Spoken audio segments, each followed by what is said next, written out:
فولا نبارك للهلال هذا الانتصار، والحقيقه يعني المباراه جاءت استمرار للمباريات الماضيه اللي فيها سيطره كامله لفريق الهلال واستحواذ طول المباراه، ولكنها ايضا اقل من حيث بناء الهجمات.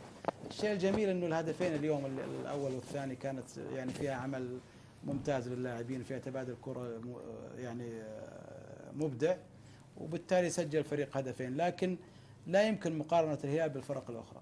يعني انا اقول لك فريق عنده 10 لاعبين دوليين وعنده 4 اجانب يلعبون اساسيين، فهذا ايضا فريق متكامل، لا يمكن يعني تقارنه باي فريق اخر. هذا كما كنت اقول بدايه الموسم، جاهز، يعني فريق جاهز، ما في ليس له عذر في اي نتيجه غير جيده.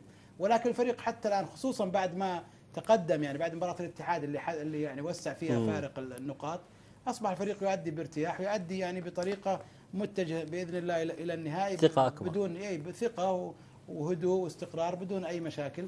مكاسب الهلال اليوم عوده الزوري، وهذا لاعب من اهم اللاعبين في الكره السعوديه المدافعين اقصد في الجهه اليسرى، لاعب اذا كان في افضل حالاته يعني حيكون مكسب للمنتخب السعودي في مشواره القادم في تصفيات كاس العالم. عوده سالم الدوسري شاهدناه في هدف جميل، وصناعه الهدف الاول، تسجيل الهدف الثاني، يعني لاعب كثيرين لهم كثير من الملاحظات عليه، لكن اعتقد من اللاعبين المهمين لاي مدرب. بس مو بدياز فجر طاقاته ابو يزيد لما خلاه يلعب في العمق، وظفه اكثر. شوف هو يمكن السنتين الماضيه كان يلعب في العمق، المباراة اليوم يمكن لعبها في الجهة اليسرى كجناح ايسر، وهذه كانت ممتازة له انه اخذ راحته، وقد يكون شكل الفريق في المباراة والاستحواذ، وايضا اللياقة العالية اللي يتميز فيها فريق الهلال مع السيد دياز يعني كانت واضحة جدا، لانه في تمارين مكثفة، كل التمارين تقريبا تركز على اللياقة حتى بكرة وبدون كرة، ولذلك شاهدنا الهلال يتفوق لياقيا على كل الفرق فعلا، يستحوذ يعني طول المباراة.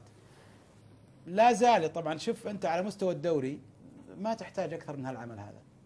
على مستوى الدوري المحلي ما في مدربين ولا في فرق ولا في، كلهم يعني ما في مدربين ثقال. شوف لما جاء زوران ولعب ضد الهلال احرج الهلال وتعادل معه مره وفاز عليه مره، لانك انت كمدرب تقابل المدرب اللي امامك، ما تقابل 11 ضد 11 يلعبون فيها تكتيك، فيها طريقه لعب، فيها مناوره، فيها كر وفر. ولذلك لما تشوف مدربين مباراة بين مدربين كبار تشعر ان المباراة فعلا انها مباراة فنية، مباراة تكتيكية، لكن ما شاهدنا هذا النوع من المباراة التكتيكية، شاهدنا تفوق لاعبين، تفوق فريق متكامل على فريق يعني مجتهد.